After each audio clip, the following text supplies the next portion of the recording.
semua, perkenalkan nama aku.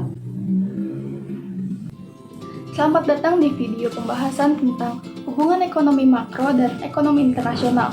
Dalam video ini kita akan membahas bagaimana ekonomi makro mempengaruhi ekonomi internasional, dampak inflasi, kebijakan yang diperlukan, dan strategi menghadapi tantangan ekonomi global. Yuk kita mulai. Sebelum mengetahui hubungan antara ekonomi makro dan ekonomi internasional, kita perlu mengetahui terlebih dahulu apa itu ekonomi makro dan ekonomi internasional. Ekonomi makro adalah kebijakan yang mengatur keuangan suatu negara seperti inflasi, investasi, dan kebijakan moneter. Sedangkan ekonomi internasional adalah hubungan ekonomi antar negara melalui perdagangan, investasi, dan kebijakan keuangan global. Keduanya saling terkait. Contohnya, jika inflasi suatu negara meningkat, harga barang akan lebih mahal, membuat ekspor menurun dan daya saing berkurang. Sebaliknya, kebijakan ekonomi yang stabil dapat menarik investasi asing dan memperkuat ekonomi nasional. Inflasi yang tinggi bisa berdampak besar pada ekonomi internasional. Jika harga barang naik, maka daya beli masyarakat berkurang dan nilai mata uang melemah. Ini juga bisa mempengaruhi hubungan dagang antar negara. Misalnya ketika Amerika menaikkan suku bunga untuk menekan inflasi, para investor global akan menarik dananya dari negara berkembang, yang menyebabkan mata uang negara berkembang melemah, dan ini bisa berdampak buruk pada stabilitas ekonomi negara-negara tersebut. Dampak inflasi terhadap stabilitas ekonomi suatu negara yaitu, yang pertama, ada melemahnya nilai tukar mata uang. Yang kedua, meningkatnya pengangguran. Yang ketiga, menurunnya kepercayaan investor. Yang keempat, meningkatnya ketimpangan ekonomi. Dan yang kelima, krisis ekonomi sosial. Dalam menjaga stabilitas ekonomi, bukan tugas satu pihak saja. Ada 3 pihak utama dalam menjaga keseimbangan ekonomi makro di tengah perubahan ekonomi global. Yang pertama, pemerintah bertanggung jawab atas kebijakan fiskal.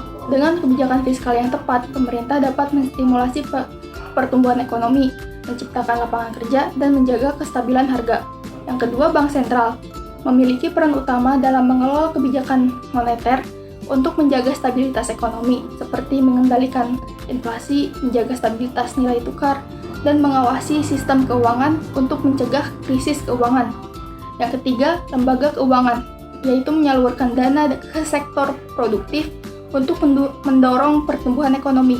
Koordinasi antara ketiga pihak ini sangat penting untuk menghadapi ketidakpastian global. Dalam menghadapi ekonomi global yang penuh tantangan, kebijakan ekonomi makro harus mempertimbangkan beberapa faktor, di antaranya nilai tukar mata uang, kebijakan perdagangan negara lain, harga komoditas dunia, dan krisis ekonomi global. Sebagai contoh, jika harga minyak dunia naik, maka harga produksi dalam negeri juga ikut naik, yang menyebabkan inflasi meningkat. Oleh karena itu, negara harus memiliki strategi kebijakan yang fleksibel untuk menyesuaikan diri dalam perubahan global. Dalam menghadapi tantangan ekonomi global, tentunya sebuah negara perlu memiliki strategi untuk mempertahankan kestabilan ekonominya.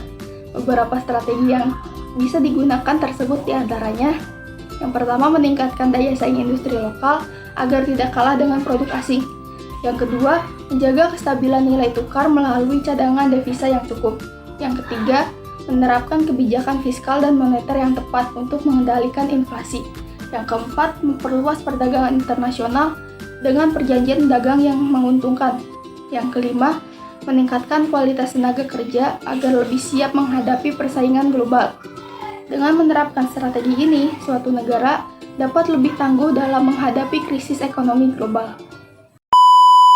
Sekian video kali ini, terima kasih telah menonton. Jangan lupa like, komen, dan subscribe. See you next video. Bye.